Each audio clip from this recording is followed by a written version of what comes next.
We're live, eh? All right. Hello, hello. Just making sure we are well connected on. Eh? All right. Hello, hello. Okay, let's Just see. If, making sure we are well connected. let's see if someone will give us a signal. Did you see the message? You want to share it on your laptop before we start? Okay. Tell me again, where do I see that message? Okay, you go on. Hi, Facebook? Nibal. You go on my Facebook. Okay. I just tagged you. You should have received a note that you're there, and we're ready to start, I guess. Share now. Yes?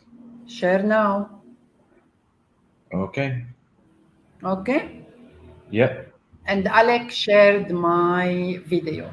Hello, everyone. I want to ask you, please, reminding you, if you have any questions, please post them on my page, not on Alec's page. I'm glad you're back to hear more about the safety. Before we start with fire safety, let me just remind you that the COVID-19 is not over, but the soft opening is increasing. So please, as we go between one step to the other, respect the social distance and respect the mask and the hand washing techniques. They're really very simple. Keep your hands keep on washing your hands, use the mask on, and try the shield if need be, depending where you are. We are back with Alec Derkaloustian. Alec is a certified fire protection specialist. We got to have a session with him last time where we had lots of questions. And today we're going more. In the first session, we were introduced to fire, defining fire, how it's fed and how it grows. We will discuss the fire extinguishers and what is it that is important to turn off the fire in the triangle we saw. Today, we're going to go deeper, I guess, into how fast it grows. If we can, we're going to discuss that. We're going to discuss the plans of evacuation, what to look at when we are in a home, and things like this. Alec, hello, and we miss you.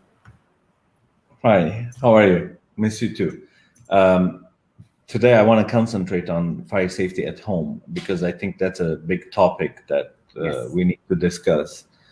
And then we just open it for questions. In case you get some questions, you just let me know.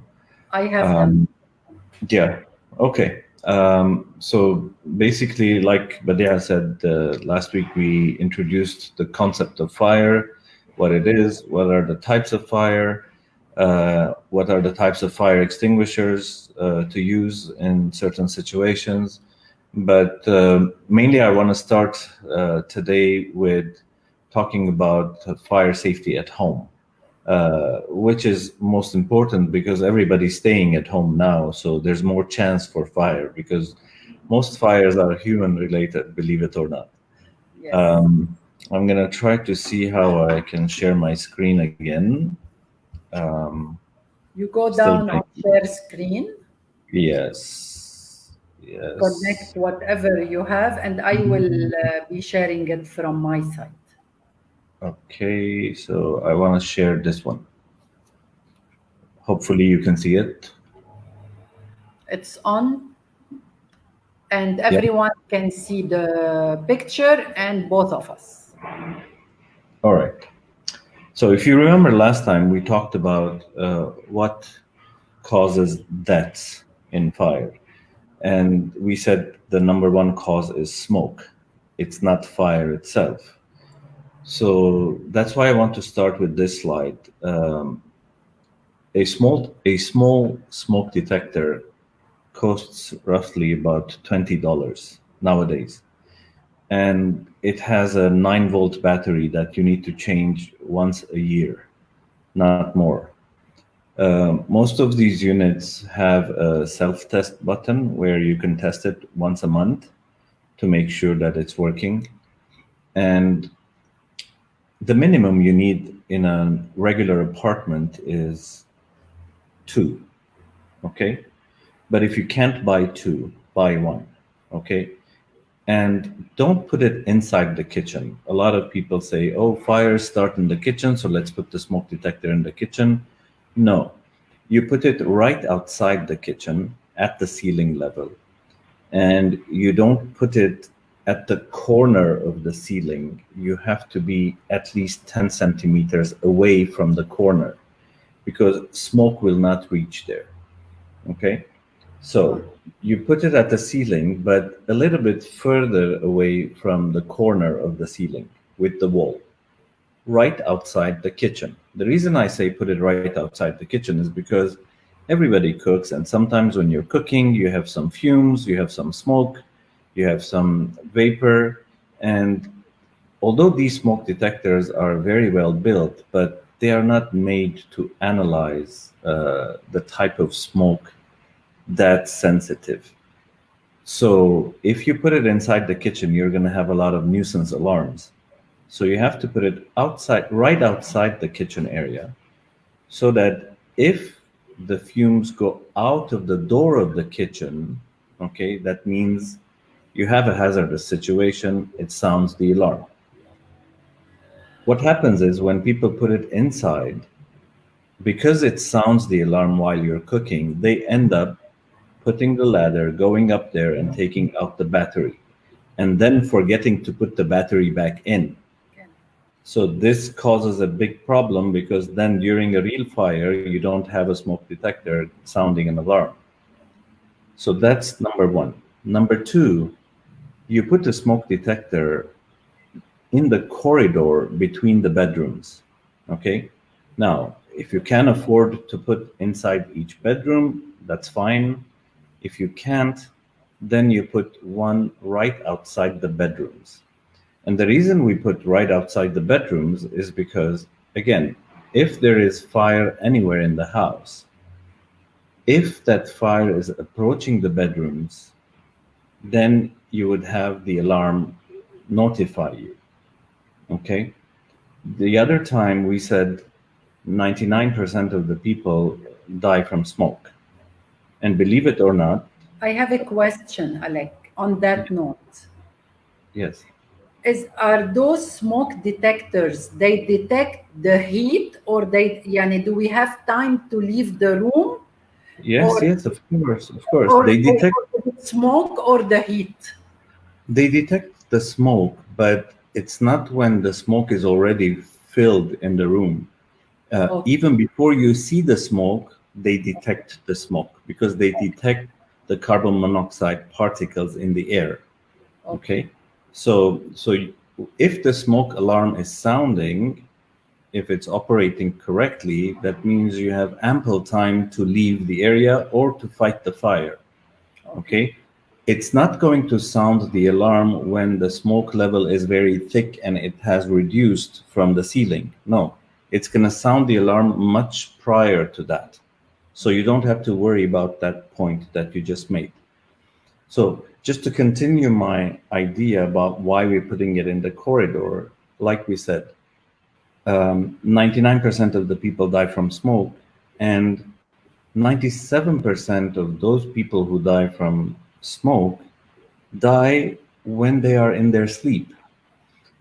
If you are asleep and if there is smoke, 97% of the time you don't wake up from the smell of the smoke because the carbon monoxide, before the smoke reaches your bed level, the carbon monoxide starts reaching your bed level. And while you're breathing and inhaling the carbon monoxide, it starts reducing your heartbeat slowly to a point where even before you start coughing from the smoke, it's like going into deep sleep. Yeah. So you don't wake up to hear the alarm. So that's why we put it right outside the bedroom so that if the carbon monoxide and smoke is approaching your bedroom, it starts alerting you before the gases are in your room, so that when you wake up from the sound, you are still aware of your surroundings and you know what to do. Because if we put it inside your bedroom, again, it will wake you up, but there is a chance that it might be too late already. Because if the fire is coming from the living room or the kitchen or any other area, if we put the smoke detector further away in your bedroom, that means when you wake up, that fire is already going to be very big to fight anyway. And your exit might not be so clear so that you can go out. Okay? So, minimum 2 smoke detectors at home. This is available in the Lebanese market in all the fire protection companies.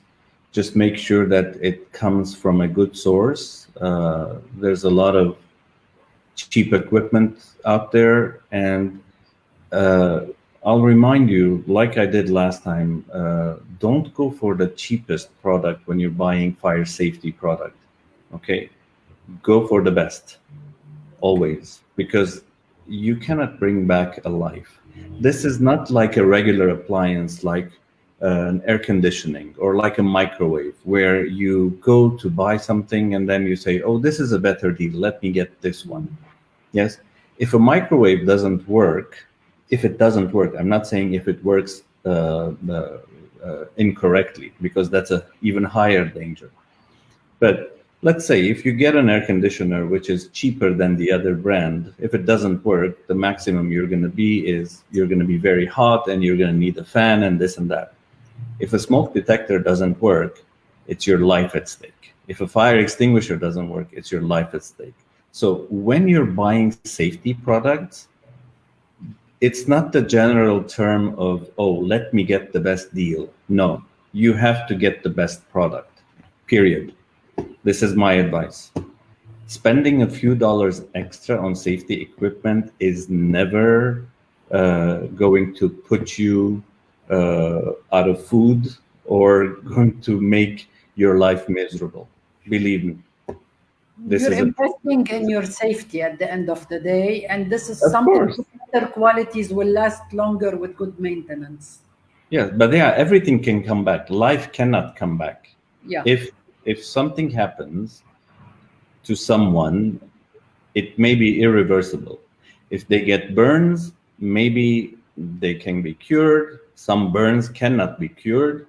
But if a life goes out because of a fire, it's useless to say I should have bought the better detector, let's say. Yeah. So that's my one advice. So if you have a smoke detector that's $16 and another one that's 20, find out why the other one is 20. Okay. And if it makes sense, buy the one that's 20, not because that market is ripping you off. Okay, you should be a smart shopper and read the labels all the time. Where is it made? Does it have certifications? These are very important things. Look for the UL listed ones, for example. That's Underwriters Laboratories. That's a certification body from the United States. The minimum it should have is a CE marking, Communauté Européenne. Yes, because these are certifying bodies that test these devices. So anybody can make a smoke detector and sell it, but does it work? So you need to have those certifications minimum to make sure that it functions correctly. Okay. So we go to the second slide now.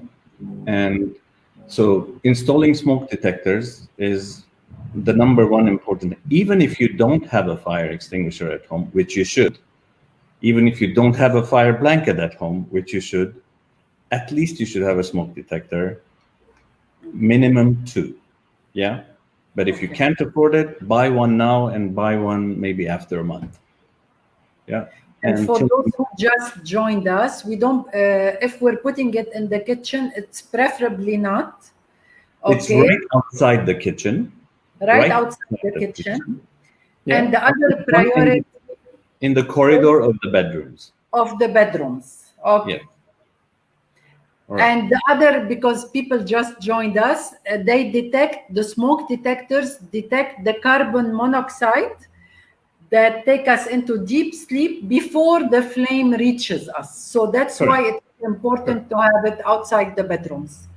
Smoke detectors sound the alarm even before our eyes can see the smoke.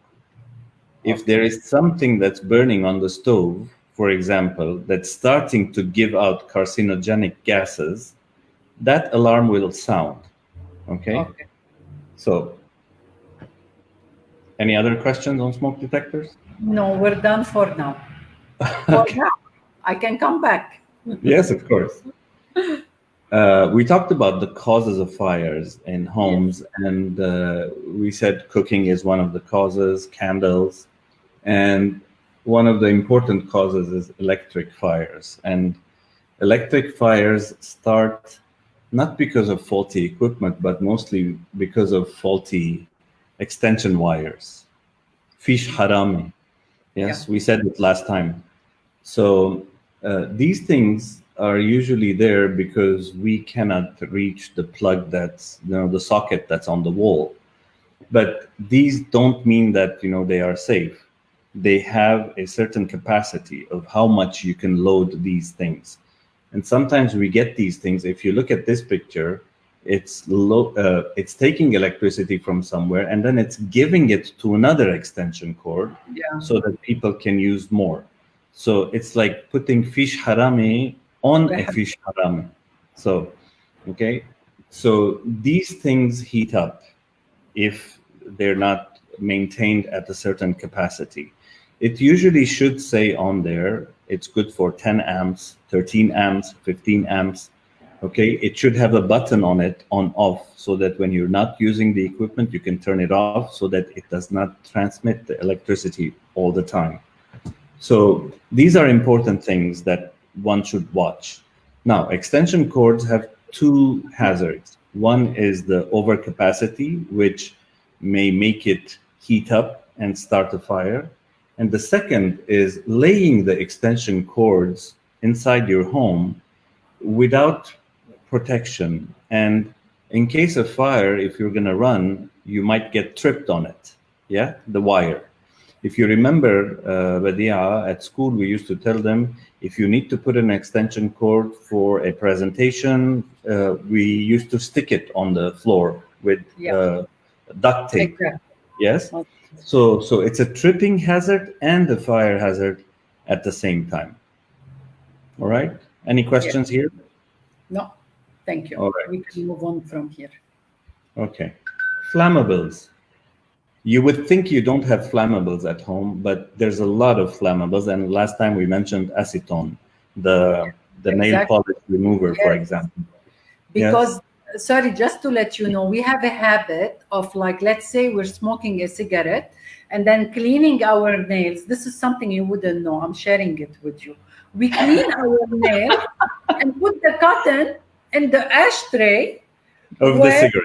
we're smoking. Yeah, so you really have to be careful on that. Yeah. And first of all, if you have other flammables at home, for example, some people use thinners, turpentine. We call it in Lebanon kaz, to clean up stuff. Okay. Yes. They have to be stored in one area, and all the caps of these containers should always be closed.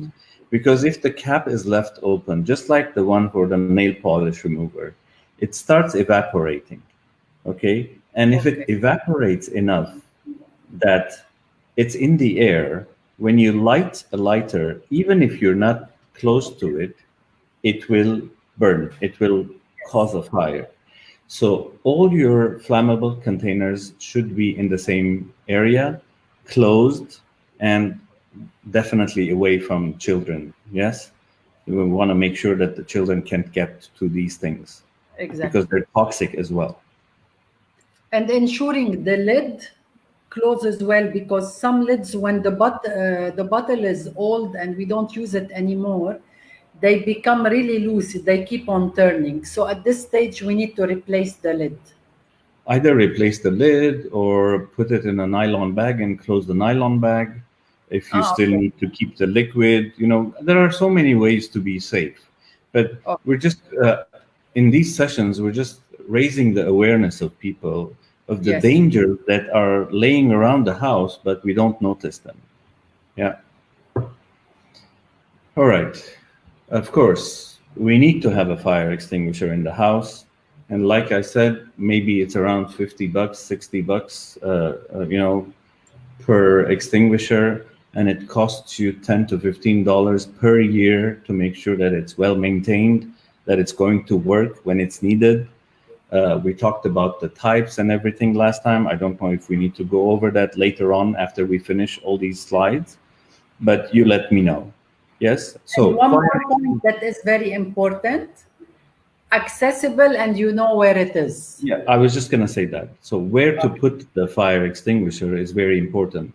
A lot of people don't like the look of the fire extinguisher in a home where they have spent so much money on interior design and it looks ugly and this and that. If you go to my home, I have it right next to the main door, and everybody sees it, and nobody thinks any less of me because I have put a fire extinguisher there. And my kids, my guests, my family, they've gotten used to it and they know where it is. It's always next to the exit. Okay, that's where it's supposed to be. If you have a larger apartment, you can have two smaller units, for example. Yes, you can put one in the Yes. kitchen and then put one in at the main exit. But these are units that are there for your safety. They have to be seen. Okay, don't try to hide it in a cabinet. Um, in some cases, in not at home, but in some cases in office buildings or hotels, you always see cabinets where it has a sign on it. It says fire Yeah. extinguisher inside. Yes. I mean, if it bothers you that much, you could always put a sign and put it inside a cabinet. But having one fire extinguisher in a corner in your entrance is not going to hurt anybody. And it's always there. You see it every day when you're going in and out, so you know where it is subconsciously. So that's the place for a fire extinguisher. It's not inside the cabinet. It's not out in the balcony next to the kitchen where you can't reach it if in case something happens. So please make sure of that. In the entrance, on the floor, it's fine. Yeah? All right. Now, I think everybody in Beirut is used to candles, right? So it's part of our life. It has been. Uh, so candles It's have their life own. and culture. Remember, this was Mary's month last month, and now it's Yes. Sacred Heart of Jesus. Yeah. And we always have You candles can. on the house. It doesn't need Correct. electricity shortage. Correct. So if you're lighting a candle, the first thing that you have to do is to make sure that you don't put it in something that is combustible. So it has to be in either a glass bowl or a metal. Yes. Yes. It should be put in such a way where it doesn't fall. Okay.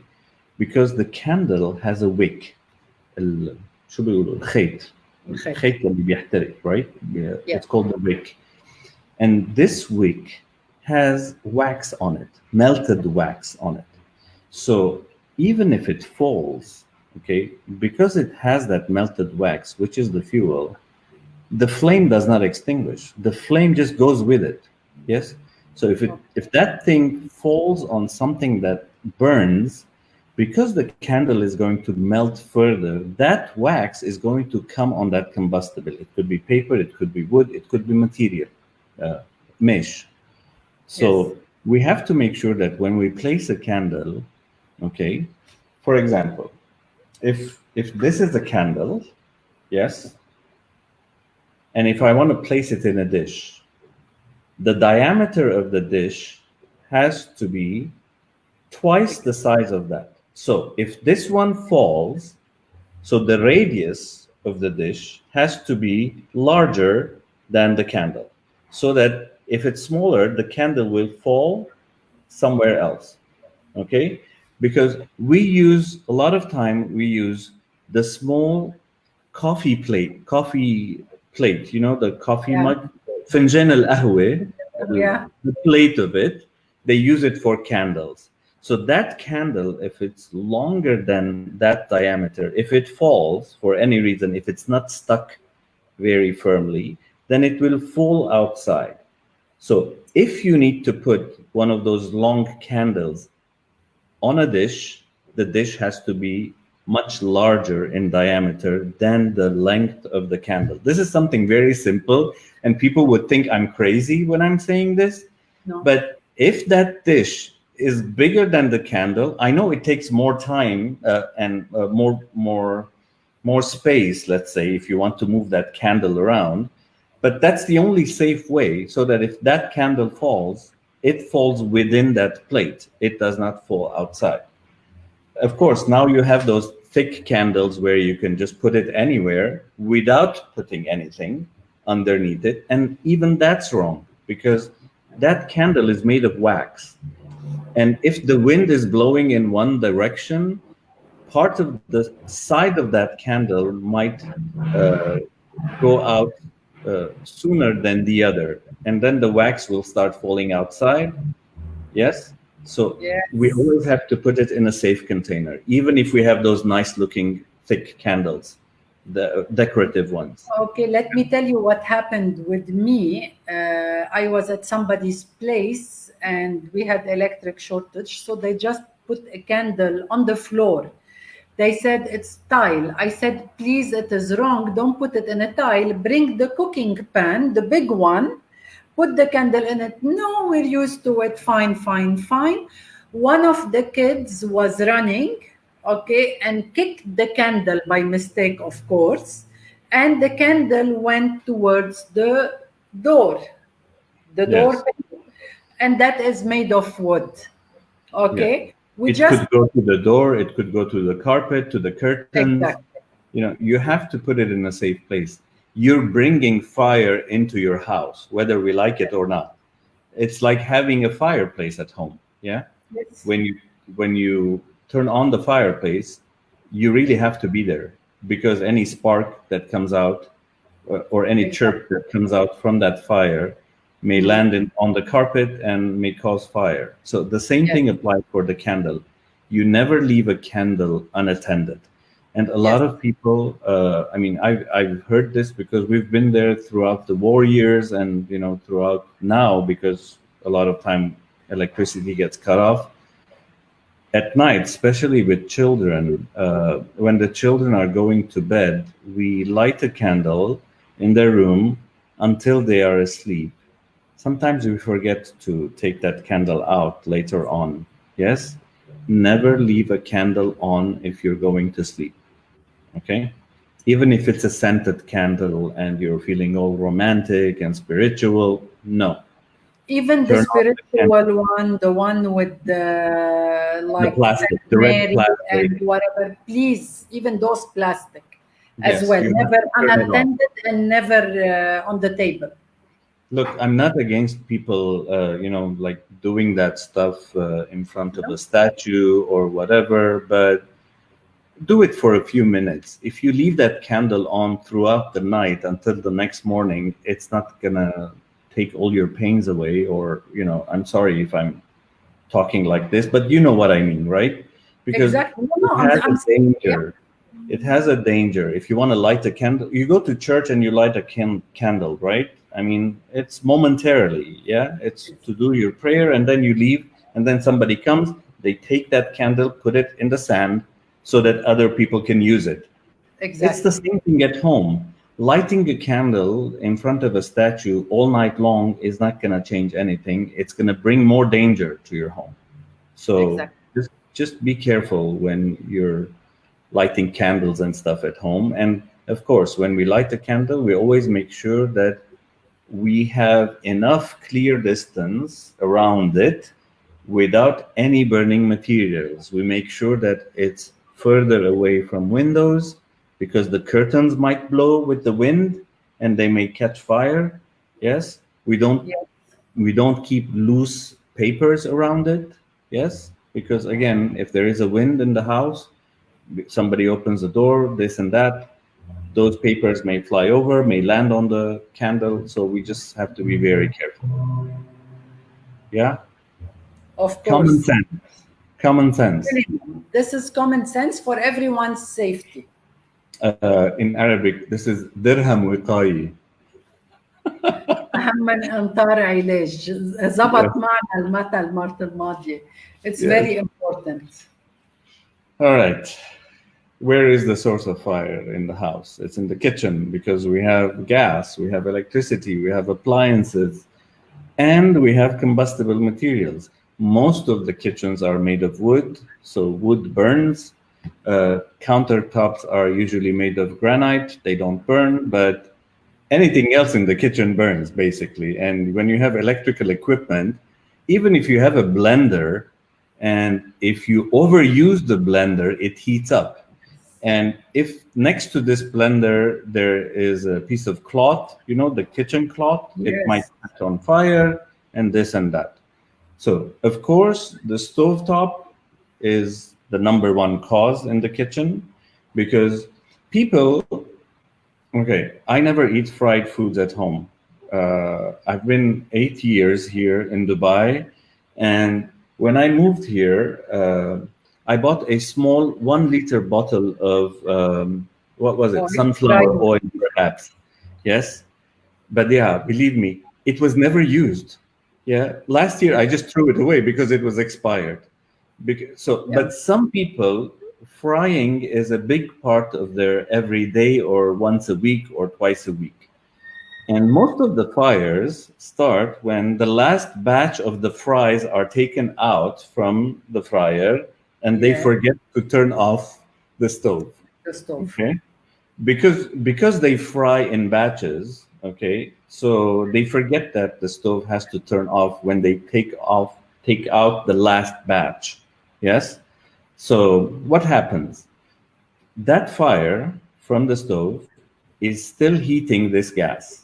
Okay, and this is where a smoke detector would work. Even before you see the fire, when that frying oil starts to smoke, even gently, yes, because it's overheating. So the smoke detector would sound the alarm. However, if it doesn't, okay, and enough gases from that heated oil go out into the air, there's something called autoignition, which only happens with hot oil. Okay, it doesn't happen with other materials. It happens with hot oil. It catches fire without having a spark. Okay, because the gases from that oil have the tendency to catch fire, to auto-ignite. So when the oil reaches 465 degrees centigrade, yes, because you're overheating it, it catches fire by itself. Now, of course, when people see fire, the first thing they want to do is throw water on it. Absolutely not. Absolutely not. If your pan is burning, all you have to do is cover the pan.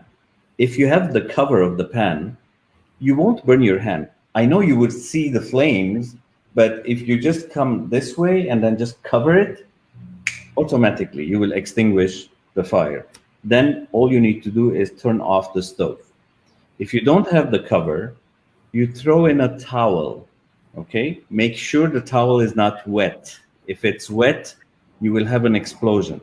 If you throw water on the frying oil, you will have an explosion. If the fire is that much, it will become that much, okay?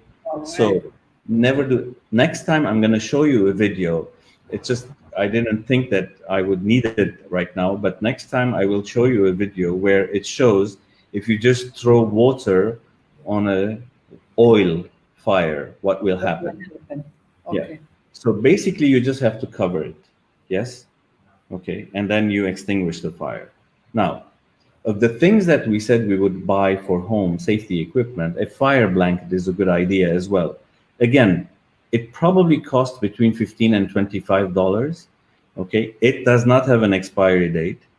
It's just a cloth, but it's made of silica. It's a special material that does not burn. Okay. Because if you throw the regular kitchen cloth on the oil fire, it's gonna it's going to burn. It's going to get destroyed. It's going to extinguish the fire, but it's going to get destroyed. Okay?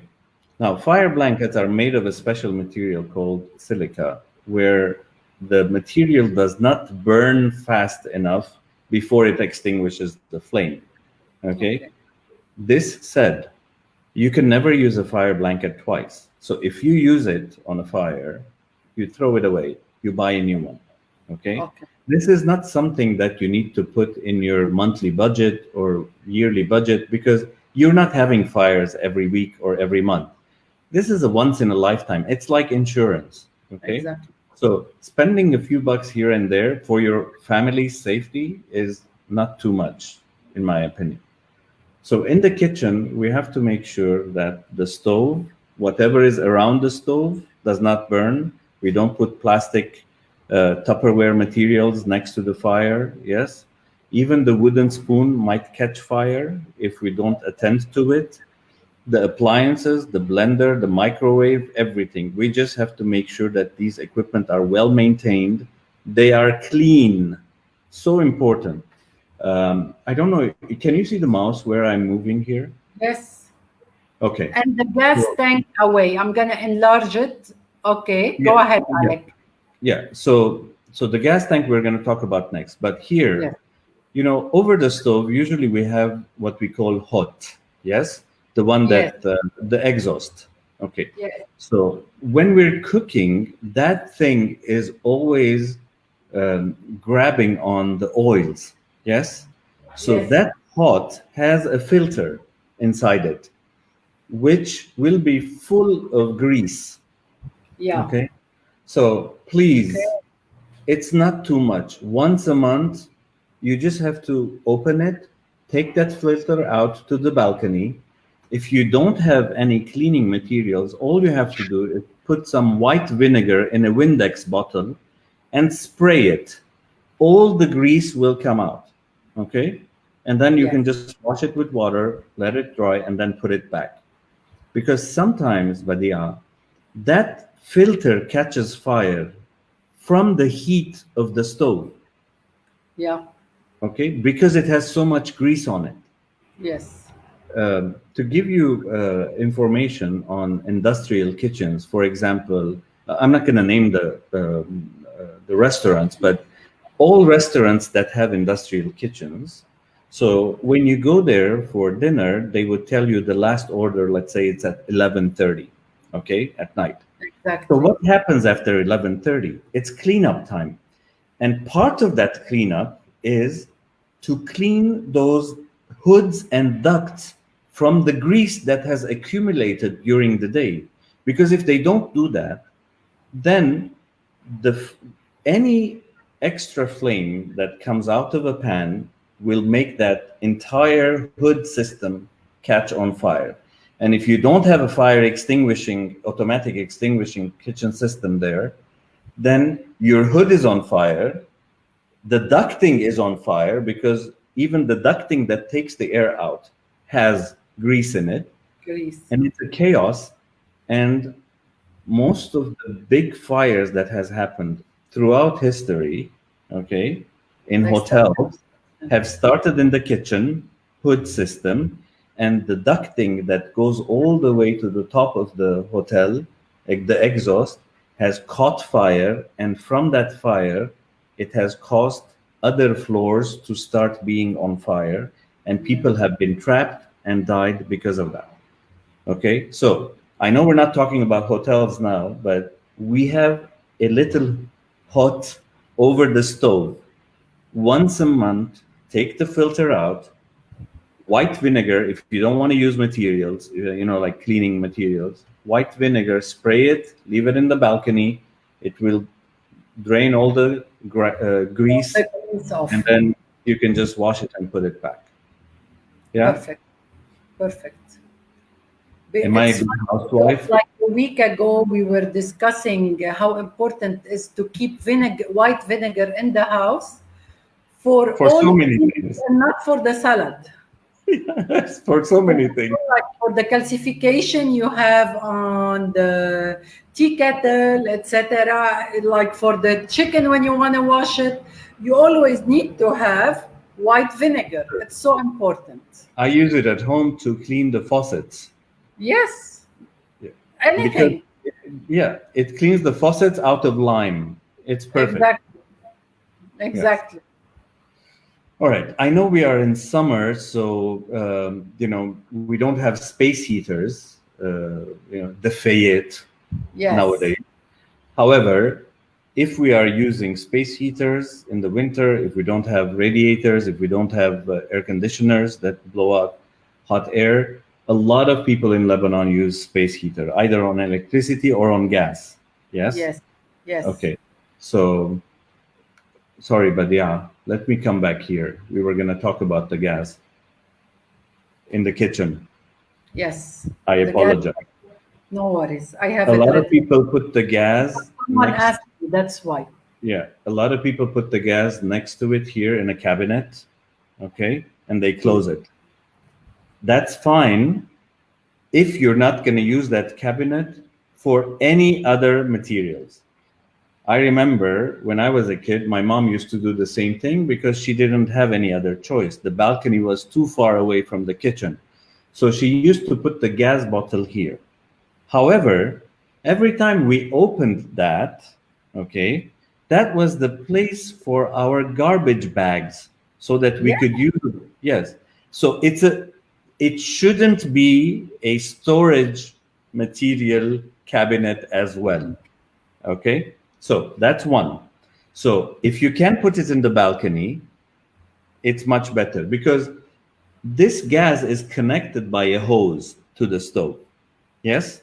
So Yes. all you have to do is tell the Mr. Fix-It guy at home if they can bring a longer hose so that you could put the gas out in the balcony and run the hose inside these cabinets from the back.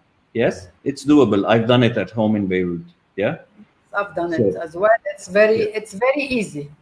Yes. Now, the second and last thing that I want to talk about the gas is we have a tendency to, when we change the gas, okay, a lot of people use a match to see if it's leaking.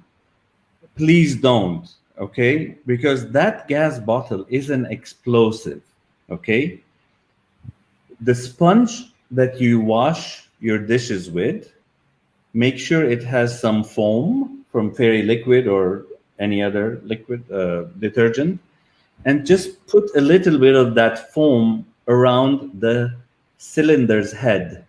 Yes. If there is leak, you will see a bubble come out, okay? And it's very safe, but never use matches to check if your connection is leaking or not. Okay? So I don't know The, if we answered the question of, yeah, the problem is we do not change the tank, and the guy that comes to change the tank, I had a fight with the guy last week when he came to my house. He said, "Do you have a lighter?" I said, "I don't want you using a lighter." yeah.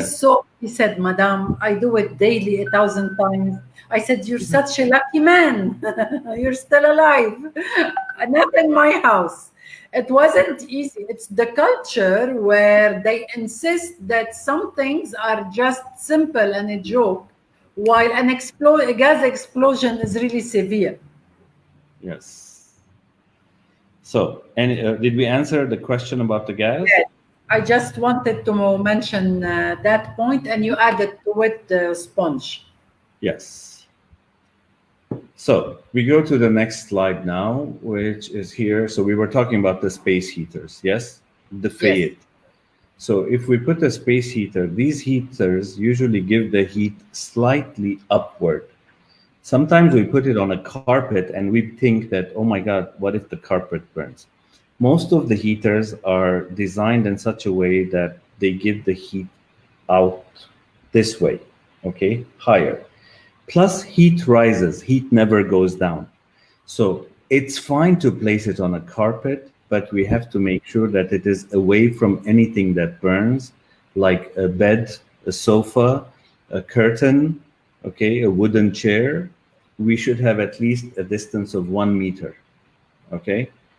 I hate mentioning this, but 2 years ago or 3 years ago, a newborn baby was killed in Lebanon because of this, because she was born in winter, and the mother, she didn't know, but the house was very cold, so she put the heater very close to her bed, and all the nice laces, sharashif, they were too close to the heater, and the bed started, that it caught on fire, and by the time that she arrived, she couldn't even save the baby.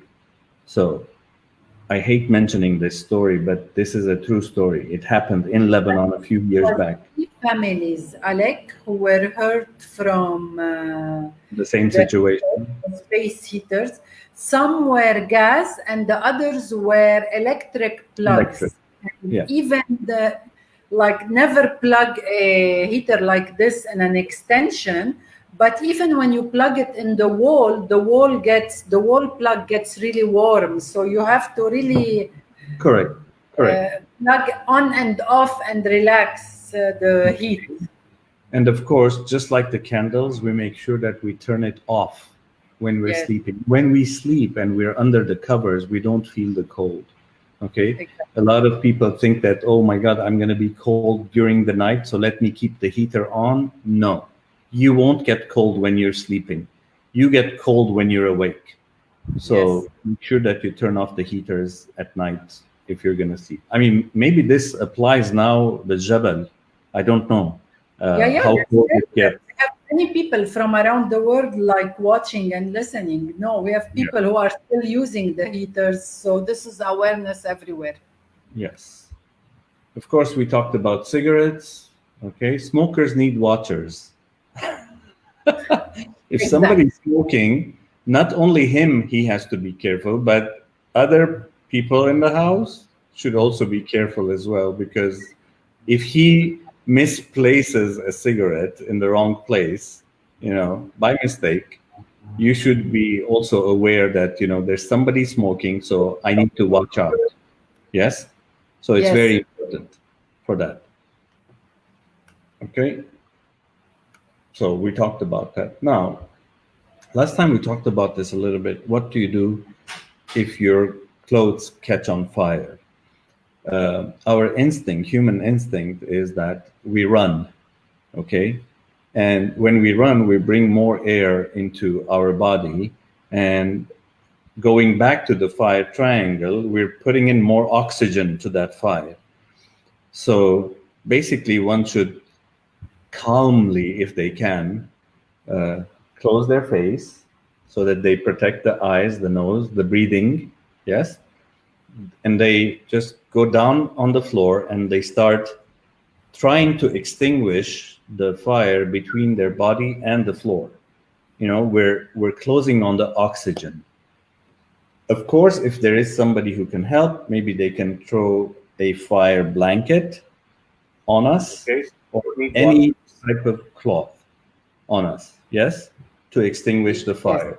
But when we're trying to help somebody with extinguishing the fire, if their clothes are on fire, we have to make sure that we don't hit them, okay? Because sometimes people hit people, trying to extinguish.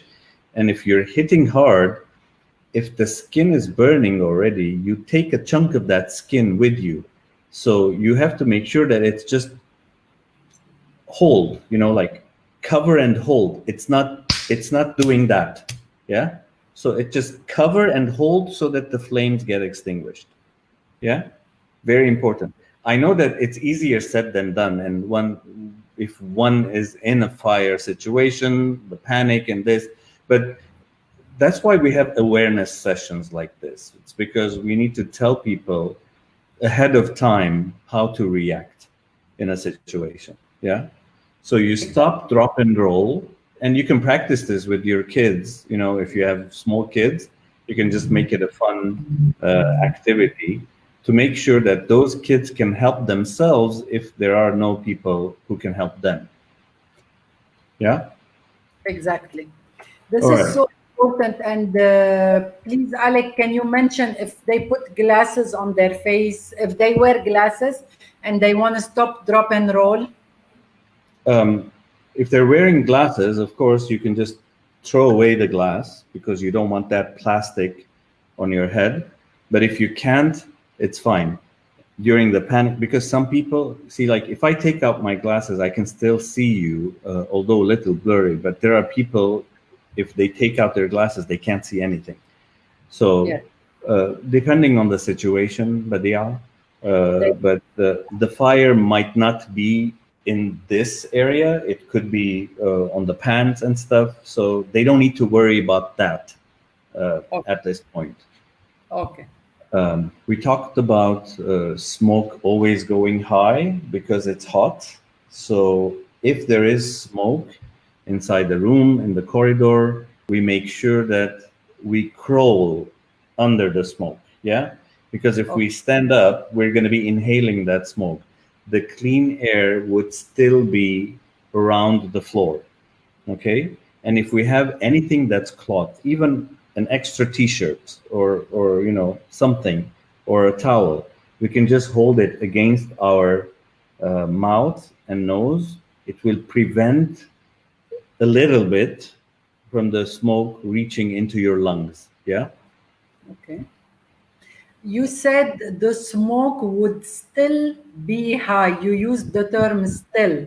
Does that mean that the smoke at a specific time will cover all the area? Of course. Last time we said, that smoke rises first and then it starts coming down. In a closed room, like any bedroom at home, it takes not more than a minute and a half for that smoke to reach the floor level. So just to give you an idea, people don't have 10 minutes to fight a fire or go out. If you hear the smoke alarm, go out. Don't wait for anything. A lot of people say don't take your phone, don't take your passport, and this and that. So it's that important, We can't, if we are in a hotel, let's say, and there is an alarm, a lot of people scramble for their passport at least, or their suitcase, their laptops. No, it's the same thing. How many of us have been in airplanes when they tell you, in case of fire, in case of evacuation, leave everything and just go out, because we don't want people to lose time to go out. Yes? So Yes. that's the key. So you don't have that much time. If you hear the smoke alarm, that means up at the ceiling level, the carbon monoxide is already accumulating. Yes? The oxygen levels are coming down. So you need to get out as soon as possible. And if there is smoke, if you're standing up and you see smoke right in front of you, just crawl. Yeah? Don't lose Cover time. your face with a wet towel if you can and crawl out. Yes. I'm writing the questions I'm receiving for you to make sure we answer them, okay? Shall I go on? I just have a few more slides. Yes, let's go on with the slides and then answer the next few questions. Probably they're on your slide. Okay. So if you are trapped inside a room, okay, and you can't go out. So you hear the smoke alarm, let's say, in your house, but you open the door and the corridor is already filled with smoke. Okay, what to do? So you close the door. You put some cloth materials at the door, because usually the doors at the sides and at the top are fairly well sealed. However, at the bottom, the opening is a little bit too much. Yes? So smoke will start coming in eventually if the corridor fills with smoke. Now, believe it or not, a regular door at home will prevent the fire from reaching your room if it's on the other side. This door to burn down, it takes 20 minutes. So 20? That's excellent. 20 minutes. Oh, okay. Any wooden door at home, if you keep it closed, if I have fire in this side, it will take 20 minutes until the fire reaches the other side. So 20 minutes will give you enough time so that if you have a window, to start shouting that you are trapped, so that your neighbors will hear and maybe come and help you. Or if you have a balcony, you can go and stay out in the balcony, okay, instead of staying in the room trapped. Yes? So that's what we do. In case we are trapped, we make sure that the door is closed and we have something against the door, okay, so that until we are saved, we are safe. Okay? All right. Now, if we are trapped inside the fire, okay, so this slide and this slide are almost the same, but this one is saying that smoke levels have already reached, you know, lower than safe levels, for example. Yes? Yes. Again, hold your breath, cover your head and hair if you can, okay? Keep your head down and your eyes closed as much as possible. Move quickly. So, but yeah, you remember last time I said, you know, I had shown my girl, my daughter, the plan of the house, and we closed her eyes and she crawled outside and this and that. It's for this kind of situation where it could be at night, it could be dark, it could be that you can't open your eyes, but you can still take one deep breath, enough for you to crawl a few meters towards the door. So you need to know in your apartment some directions. So this game of closing one's eyes and, you know, trying to let the children go out of their room and meet you at the entrance, for example, it will play very well in case of danger. So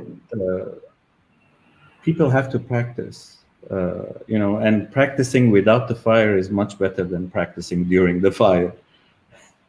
Exactly. Yes? No, it's awareness. It's family awareness that it's a nice game for the family. Yeah. And you know, we are in lockdown, and I think we have a little bit extra time at home with the kids, so this could be some activity, right? Okay, so and we finally come back to where we started. What do we do in case of fire?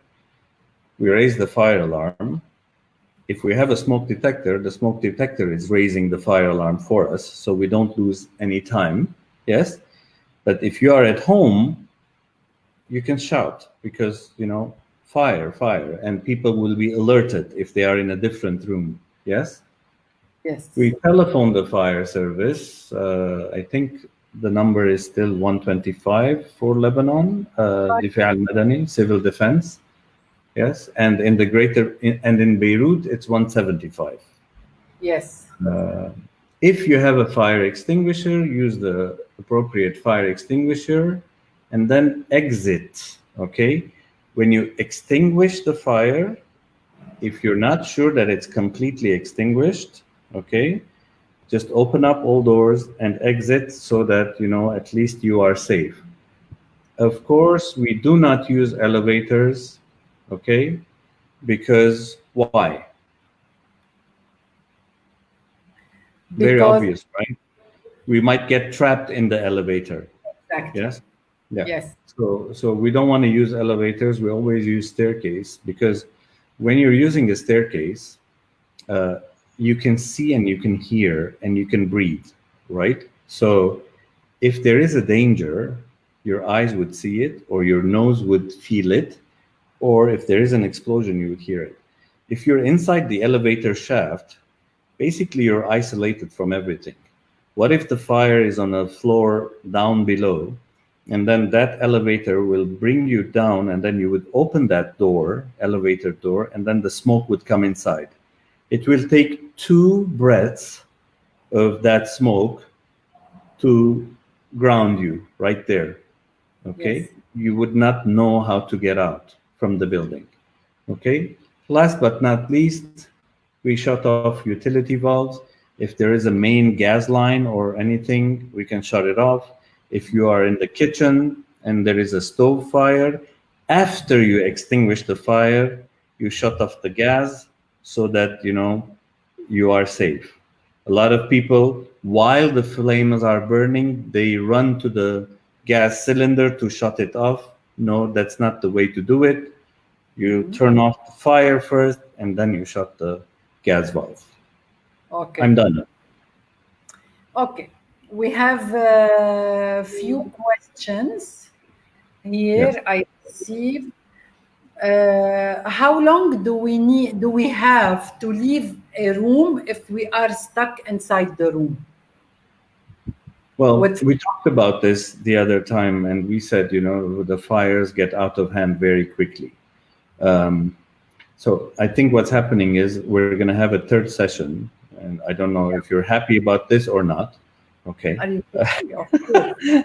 Because in the third session, I would show some of the videos that you have seen, so that Yes. our audience can have a feel. Fire gets out of hand very quickly. A typical room inside your house would completely burn down in just 3 minutes, less than 3 minutes, believe it or not. And it's always too late for the fire department to come and save anything. Exactly. But fires always start small, unless it's an explosion fire. But inside the home, fires always start small. If the fire is the size of a pan, okay, you can see it and you can extinguish it, it's fine. If the fire is the size of a stove, the complete stove, okay, unless you have a good fire extinguisher and you have your exit clear, okay, don't fight that fire. Close the door for the kitchen and get out. Okay? Yes. So does that answer the question? Yes, exactly.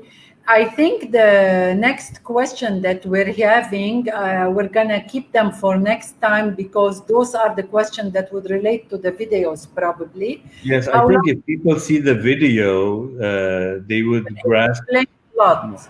Yeah. And when gas reaches the floor, it means the room is filled and no more oxygen to breathe. Does that mean that when the room is filled with gas, I'm reading on my phone, there is, it's not that there will be oxygen on top. No, it's like we have the CO2 on top, the gas, and it fills the whole room.